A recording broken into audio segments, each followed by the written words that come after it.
The Supplemental Nutrition Assistance Program, or SNAP, is a lifeline for millions. It helps families put food on the table. It is a safety net. It fights hunger across America every single day. SNAP assists low-income families, the elderly, and people with disabilities. It provides them with the means to purchase groceries. For many, it is the difference between eating and going without. This program is fundamental to basic survival for a significant portion of the population. It is not a handout. It is essential support enabling people to meet their most basic human need for nourishment. SNAP offers more than just food assistance. It provides a measure of stability. For children, it means a better chance at healthy development and concentration in school. For seniors living on fixed incomes, it eases the harsh choices between food and medicine. For individuals with disabilities who may be unable to work, it offers crucial support.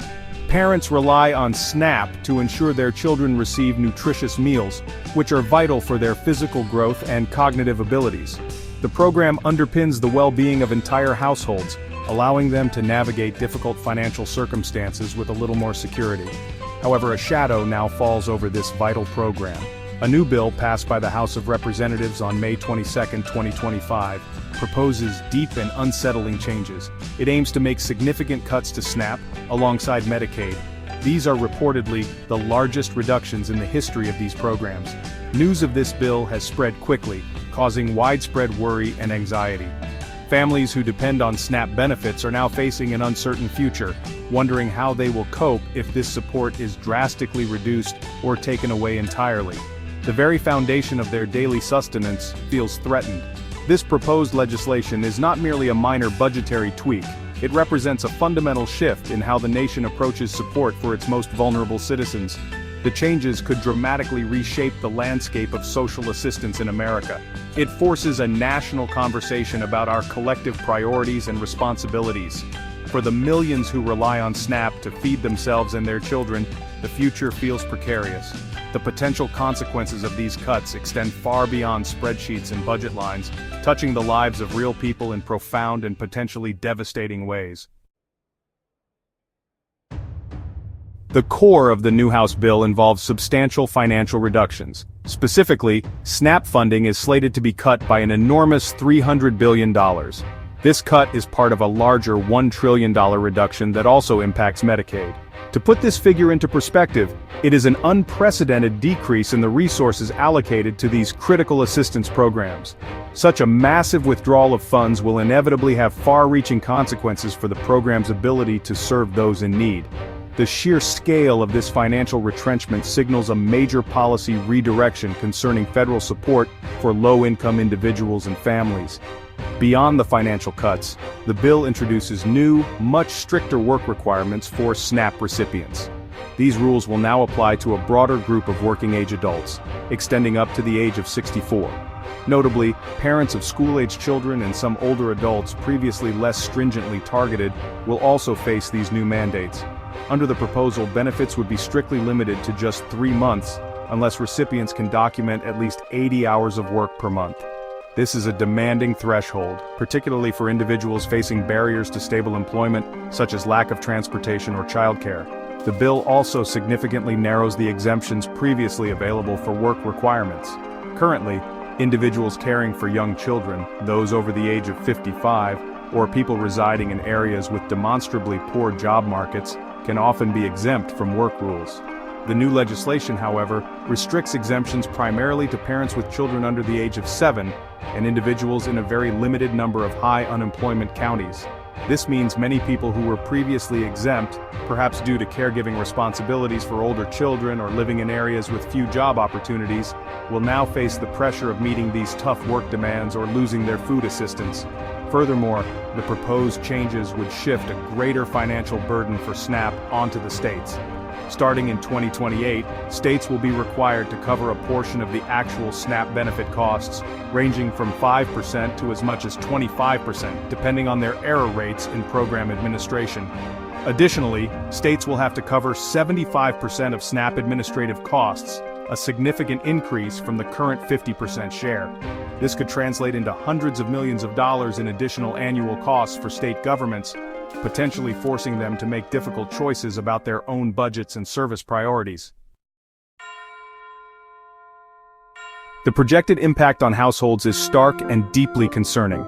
Estimates from various analyses suggest that between 2.7 million and 3 million American households could lose some or all of their SNAP benefits. Another projection indicates that over 3 million individuals could be affected. These are not abstract statistics, they represent real families, elderly individuals, children, and people with disabilities who rely on this assistance to afford food. The Urban Institute has calculated that the new work requirements alone could remove 1.5 million families from SNAP entirely, stripping them of this crucial support. Even for those households that manage to retain some level of SNAP assistance, benefits may be significantly reduced. The Urban Institute also projects that an additional 1.2 million families could see their benefit amounts decrease. Critically, over 1 million households with at least one working member are expected to be negatively affected by these changes. This highlights a crucial point. Many SNAP recipients are already employed, however, their employment might be part-time, seasonal, or intermittent, making it incredibly difficult to consistently meet the proposed new requirement of 80 work hours per month. These cuts and new requirements are predicted to lead to an increase in poverty rates. The Urban Institute has issued a stark warning, estimating that nearly 900,000 more Americans could fall into poverty as a direct result of these changes, particularly if the nation experiences an economic recession. SNAP is designed to be a counter-cyclical program, expanding to help more people during economic downturns. Weakening this program could leave many more individuals and families vulnerable when they need support the most, exacerbating hardship during already difficult times and undermining the very safety net it provides. Rural communities are expected to be disproportionately affected by these SNAP reductions. These areas often have higher rates of SNAP participation due to various socioeconomic factors, including limited job opportunities and lower average wages. The stricter work requirements could be particularly challenging to meet in regions where employment options are scarce or transportation is a significant barrier. The loss of SNAP benefits in these communities will also mean less money circulating in local economies, impacting grocery stores and other local businesses that depend on these dollars, creating a negative ripple effect. Supporters of the House bill, including figures like House Speaker Mike Johnson, present a different perspective on these changes. They argue that the legislation is designed to revitalize the American economy. Proponents claim it will offer necessary tax relief, bolster national defense capabilities, and paradoxically, strengthen Medicaid for those who are genuinely in need by reforming the system. They contend that the stricter work requirements will encourage self-sufficiency and reduce dependency on government assistance. The bill also includes over $5 trillion in various tax cuts, changes to the tax code, and aid for farmers, framed as beneficial economic stimuli. However, critics voice profound alarm. Organizations such as AARP, the Center on Budget and Policy Priorities, and the Urban Institute have strongly condemned the bill. They argue that it prioritizes tax breaks potentially benefiting wealthier individuals and corporations at the dire expense of essential services for the most vulnerable populations. Critics foresee a significant exacerbation of food insecurity and poverty. Katie Berg from the Center on Budget and Policy Priorities has described the planned reductions as the single largest cut to food assistance in history, underscoring the unprecedented scale of the proposed changes and their potential harm. The legislative journey for this bill is not yet complete. After its passage in the House, it must now navigate the Senate, where further changes and negotiations are widely expected. Proponents are aiming to have the bill finalized and on the president's desk for approval by early July 2025. In response to the proposed cuts, advocacy groups and social service organizations are actively mobilizing. They are preparing to support those who may be affected and are exploring various legal and legislative challenges to counteract or mitigate the policy changes, signaling a protracted debate ahead. Beyond the immediate impact on recipients, the changes to SNAP have broader implications. SNAP is recognized as an economic multiplier. The benefits are quickly spent in local communities, supporting grocery stores, food suppliers, and generating jobs. A diminished SNAP program could leave states less equipped to address hunger and food insecurity, especially during economic downturns. The motivation for these cuts has been linked to efforts to offset the deficit created by the 2017 tax cuts. This context raises fundamental questions about national priorities, the the value placed on food security, and the kind of safety net the country wishes to provide for all its citizens.